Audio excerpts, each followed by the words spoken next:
Hi dears, welcome back. ഇന്നൊരു ഇഫ്താർ special ഡെസേർട്ടുമായിട്ടാണ് വന്നിട്ടുള്ളത്. അപ്പോൾ ഫ്രൂട്ട് സലാഡിനേക്കാളും നല്ല ടേസ്റ്റി ആയിട്ടുള്ള, അത്രയൊന്നും ഫ്രൂട്ട്സ് ഒന്നും ഉപയോഗിക്കാതെ എളുപ്പത്തിൽ ഉണ്ടാക്കിയെടുക്കാൻ പറ്റിയ നല്ലൊരു ഡെസേർട്ടാണ്. അപ്പോൾ പാർട്ടികളിലും ഇഫ്താറിനും അതുപോലെ തന്നെ ഈദിനൊക്കെ സെർവ് ചെയ്യാൻ പറ്റിയ ഒരു അടിപൊളി ഐറ്റം കൂടിയാണ്. അപ്പോൾ വീഡിയോയിലേക്ക് കിടക്കുന്നതിന് മുമ്പായിട്ട് ചാനൽ സബ്സ്ക്രൈബ് ചെയ്യാത്തവരുണ്ടെങ്കിൽ ഒന്ന് സബ്സ്ക്രൈബ് ചെയ്തേക്കണേ. തൊട്ടടുത്തുള്ള ബെല്ലൈക്കണും കൂടെ ഒന്ന് ക്ലിക്ക് ചെയ്യുകയാണെങ്കിൽ ഇനി ഞാൻ പുതിയ വീഡിയോസ് ഇടുമ്പോൾ അതിൻ്റെ നോട്ടിഫിക്കേഷൻസൊക്കെ പെട്ടെന്ന് തന്നെ കിട്ടുകയും ചെയ്യും.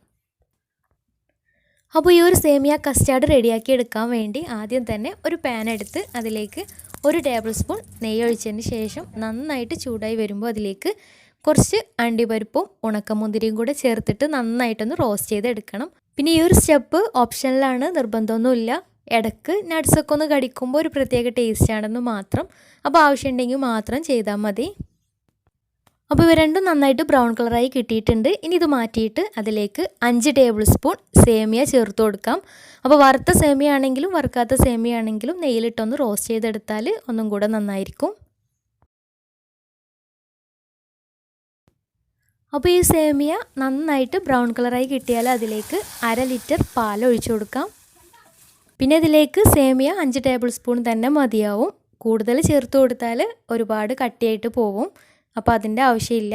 കുറച്ചൊരു ലൂസിലാണ് കിടക്കേണ്ടത്. തണുത്ത് വരുമ്പോൾ ഒന്നും കൂടെ കട്ടിയായിട്ട് വരും. അപ്പോൾ പാല് തിളച്ച് വരുന്ന സമയം കൊണ്ട് ഒരു ബൗളിലേക്ക് 1 ടേബിൾ സ്പൂൺ കസ്റ്റാർഡ് പൗഡർ ചേർത്തിട്ട് അതിലേക്ക് കുറച്ച് പാലും കൂടെ ഒഴിച്ചിട്ട് നന്നായിട്ട് മിക്സാക്കി എടുക്കണം. അപ്പോൾ പാലൊഴിക്കുമ്പോൾ ചൂടുള്ള പാലൊഴിക്കരുത്, സാധാരണ തണുത്തിട്ടുള്ള പാലൊഴിച്ചാൽ മതി. പിന്നെ കസ്റ്റാർഡ് പൗഡറിന് പകരം കോൺഫ്ലവർ ചേർത്ത് കൊടുത്താലും മതി. അപ്പോൾ പാലൊക്കെ നന്നായിട്ട് തിളച്ച് വന്നാൽ അതിലേക്ക് മിക്സാക്കി വെച്ചിട്ടുള്ള കസ്റ്റാർഡ് പൗഡർ ചേർത്ത് കൊടുക്കാം. എന്നിട്ട് കൈയെടുക്കാതെ തന്നെ നന്നായിട്ട് ഇളക്കിക്കൊണ്ടേ ഇരിക്കണം.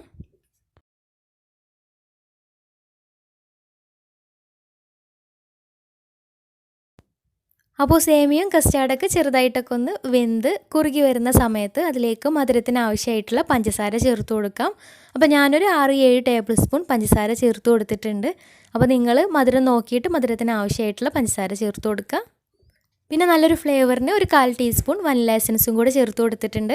അപ്പോൾ ഇതിന് പകരം കുറച്ച് ഏലക്കാപ്പൊടി ചേർത്ത് കൊടുത്താലും മതി. അപ്പോൾ സേമിയയും കസ്റ്റാർഡൊക്കെ നന്നായിട്ട് വെന്ത് ചെറുതായിട്ടൊക്കെ ഒന്ന് കുറുകി കിട്ടിയിട്ടുണ്ട്. ഇനി ഫ്ലെയിം ഓഫ് ചെയ്യാം. എന്നിട്ട് തണുത്തതിന് ശേഷം ഫ്രിഡ്ജിൽ വെച്ചിട്ടൊന്ന് തണുപ്പിച്ചെടുക്കണം. അങ്ങനെ ഫ്രിഡ്ജിൽ വെച്ച് തണുപ്പിച്ചെടുത്തിട്ടുള്ള കസ്റ്റാർഡാണിത്. അപ്പോൾ ഈ ഒരു സമയത്ത് നന്നായിട്ട് തന്നെ കുറുകി കിട്ടിയിട്ടുണ്ട്. ഇനി ഇതിലേക്ക് ചേർത്ത് കൊടുക്കേണ്ടത് കുറച്ച് ഫ്രൂട്ട്സ് ആണ്. അപ്പോൾ അതിനായിട്ട് ചെറിയൊരു കഷ്ണം നേന്ത്രപ്പഴം ചെറുതായിട്ട് കട്ട് ചെയ്തെടുത്തിട്ടുണ്ട്. പിന്നെ അതുപോലെ തന്നെ ഒരു ആപ്പിളിൽ നിന്ന് ചെറിയൊരു കഷ്ണം എടുത്തിട്ട് അതും ചെറുതായിട്ട് കട്ട് ചെയ്തെടുത്തിട്ടുണ്ട്. പിന്നെ കുറച്ച് ഉറുമാമ്പഴം. ഫ്രൂട്ട്സൊക്കെ നിങ്ങളുടെ ഇഷ്ടത്തിനനുസരിച്ച് ചേർത്ത് കൊടുക്കാം. ഇഷ്ടമുള്ള ഫ്രൂട്ട്സ് ഇഷ്ടമുള്ള അളവിൽ ചേർത്ത് കൊടുക്കാം. ഇനി ഇവയെല്ലാം കൂടെ നന്നായിട്ടൊന്ന് മിക്സ് ചെയ്തെടുക്കണം. പിന്നെ ഈ ഒരു സേമിയ കസ്റ്റാർഡ് നല്ല തണുത്തിട്ട് കഴിക്കുമ്പോഴാണ് കൂടുതൽ ടേസ്റ്റ്. പിന്നെ വേണമെങ്കിൽ ഇതിൽ ഫ്രൂട്ട്സ് ഒന്നും ചേർക്കാതെ സേമിയ മാത്രമായിട്ട് നന്നായിട്ട് തണുപ്പിച്ചിട്ട് അങ്ങനെയും സെർവ് ചെയ്യാം. പക്ഷേ ഫ്രൂട്ട്സൊക്കെ ചേർക്കുമ്പോൾ ടേസ്റ്റ് ഒന്നും കൂടെ മുന്നിട്ട് നിൽക്കുന്നു മാത്രം. അപ്പോൾ ഈ ഒരു സേമിയ കസ്റ്റാർഡ് സാധാരണ ഫ്രൂട്ട് സലാഡിൽ നിന്നൊക്കെ വ്യത്യസ്തമായിട്ട് പ്രത്യേക ഒരു ടേസ്റ്റാണ്. അപ്പോൾ എല്ലാവരും ഒന്ന് ട്രൈ ചെയ്ത് നോക്കുക. എന്നിട്ട് ഫീഡ്ബാക്സൊക്കെ ഒന്ന് താഴെ കമൻറ്റ് ബോക്സിൽ അറിയിക്കുക. അപ്പോൾ ഇന്നത്തെ വീഡിയോ ഇഷ്ടമായെന്ന് വിചാരിക്കുന്നു. ഇഷ്ടമായെങ്കിൽ ലൈക്ക് ചെയ്യുക. ഫ്രണ്ട്സ് റിലേറ്റീവ്സിനൊക്കെ ഒന്ന് ഷെയർ ചെയ്യുകയും ചെയ്യുക. നല്ല വീഡിയോസുമായി വീണ്ടും വരാം. അതുവരെ take care. Bye. Thank U.